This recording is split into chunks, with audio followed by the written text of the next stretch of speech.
Welcome friends to this, our second e-service. I hope you are staying safe and that you're staying healthy, wherever you may be, as we're entering into the second week of the national lockdown. Our discussion today is found in the book of Job, mainly Job chapter 23. And we're going to talk a bit about the question of suffering, about the question of pain, about the question of God's presence amidst all of this.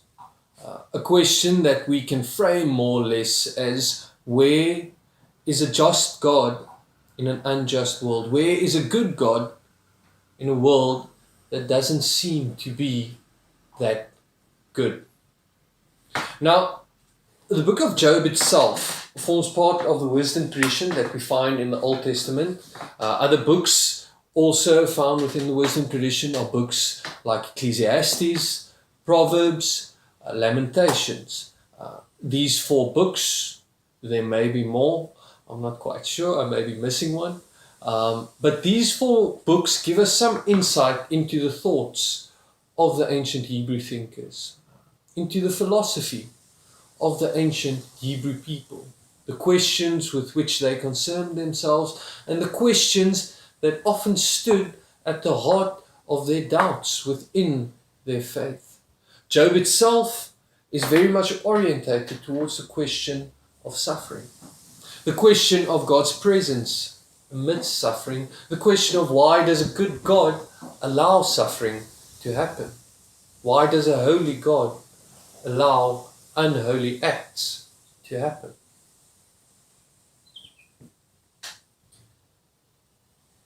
Two extreme manners in which this question is often answered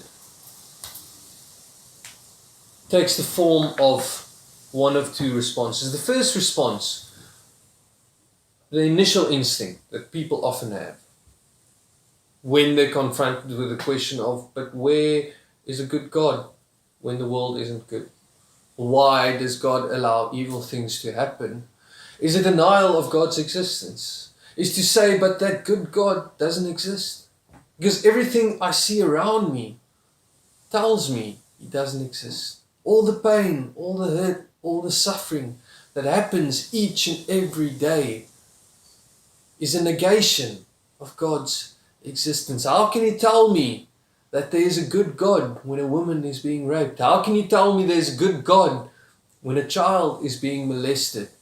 How can you tell me there is a good God when a global society is being devastated by a pandemic? So that's the first extreme response we often find, we often encounter to the question of God's presence amidst the suffering, to the question of why does God allow suffering to happen, is to say, but He doesn't because He doesn't exist. He isn't there. The second extreme response goes something along the lines of, I know you're suffering, and I see you've got pain, and I see you've got hurt, and I know the world is evil, but remember, God is still good. I know there are bad things happening out there, and I know there may be bad things happening in here, but remember, God is still good. Don't doubt Him. Stay faithful. What's problematic with this response for me, mainly, is it seems to be a denial of the experience that we are having. It seems to me that someone is telling us, your suffering doesn't matter. What you're seeing happening around you doesn't really matter. If it leads you to a place of doubt, if it leads you to a place where you start thinking, but God isn't really good, then you must deny that experience. So, these 2 responses to the question of where is a just God in an unjust world takes the form of 2 denials. The first one is a denial of God's existence. The second one is a denial of the human experience, a denial of what we ourselves are feeling, what we are going through. Job, however, seems to offer a third alternative. Before we turn to the text, maybe it's good to have just a brief reminder of what the book of Job itself is about.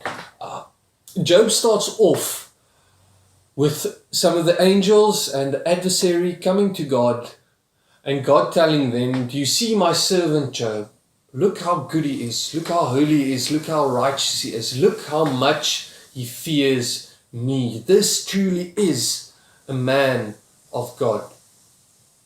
And the adversary's response to God is, of course. Why would he not fear you?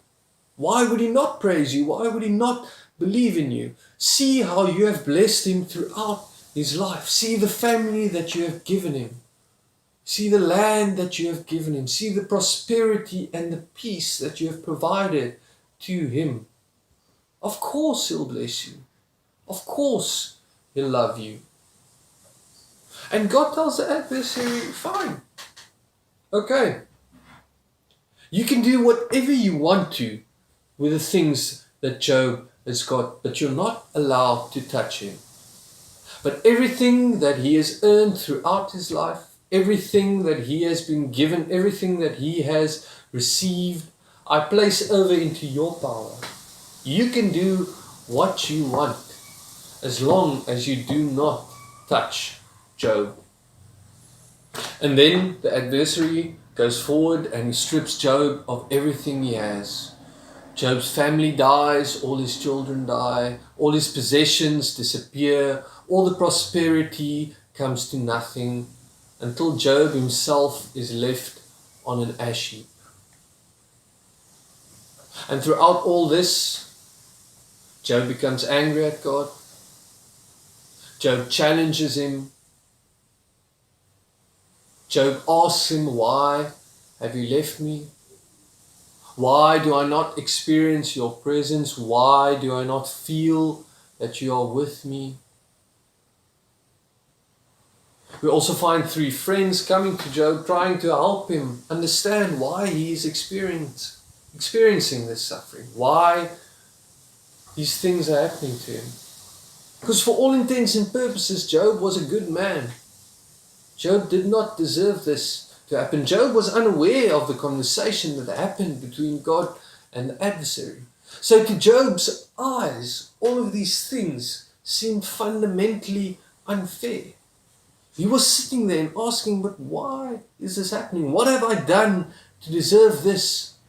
I've praised you all my life, O Lord. I've blessed you all my life, O Lord. Yet still, you allow this pain and this affliction to descend onto me. You allow these hurts to touch my life." And the piece we're going to read today is one of Job's replies to a friend that tries to tell him, tries to help him understand as to why he's experiencing this. And this we find in Job chapter 23, and it reads as follows: "Even today my complaint is bitter. His hand is heavy in spite of my groaning. If only I knew where to find him. If only I could go to his dwelling. I would state my case before him and fill my mouth with arguments. I would find out what he would answer me and consider what he would say. Would he oppose me with great power? No, he would not press charges against me. There an upright man could present his case before him, and I would be delivered forever from my judge. But if I go to the east, he is not there. If I go to the west, I do not find him. When he is at work in the north, I do not see him. When he turns to the south, I catch no glimpse of him. But he knows the way that I take. When he has tested me, I will come forth as gold. My feet have closely followed his steps. I have kept to his way without turning aside. I have not departed from the commands of his lips. I have treasured the words of his mouth more than my daily bread. But he stands alone, and who can oppose him?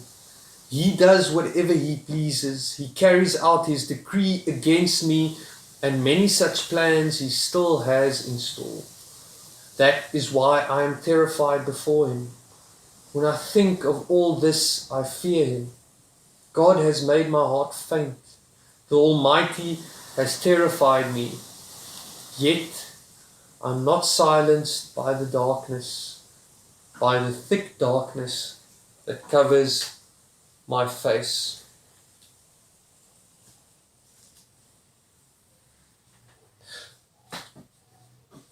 As we said earlier, our initial question is the question of where is God's presence amidst the suffering? And why does a good God allow the suffering to happen? And the two most common responses that you often get is firstly a denial of God's existence. A response that said, but a good God doesn't exist because the world is so obviously not good. And the second response is most often a denial of our experiences. A response that tells us, but your pain and your hurt isn't valid because God's goodness trumps it. Job was unwilling to fall into either of these responses. He was unwilling to deny God's existence, but he's also unwilling to deny the very real lived experience of suffering that he had. Job chooses to respond in a very interesting manner. He chooses to confront God with his experience. He chooses to go to God and to ask him, but why, Lord? Why do you allow me undeservedly to experience this pain? Why have you stripped me of everything I know, stripped me of everything I value, stripped me of everything I loved?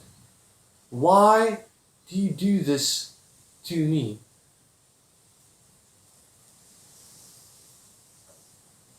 To Job, his relationship, his faith in God wasn't reliant on the goodness and the blessings that he received in his life. His belief in God wasn't grounded in whether God would bless him, whether God would ensure that no stone would harm his feet, whether God would ensure that no blemish would come upon his skin.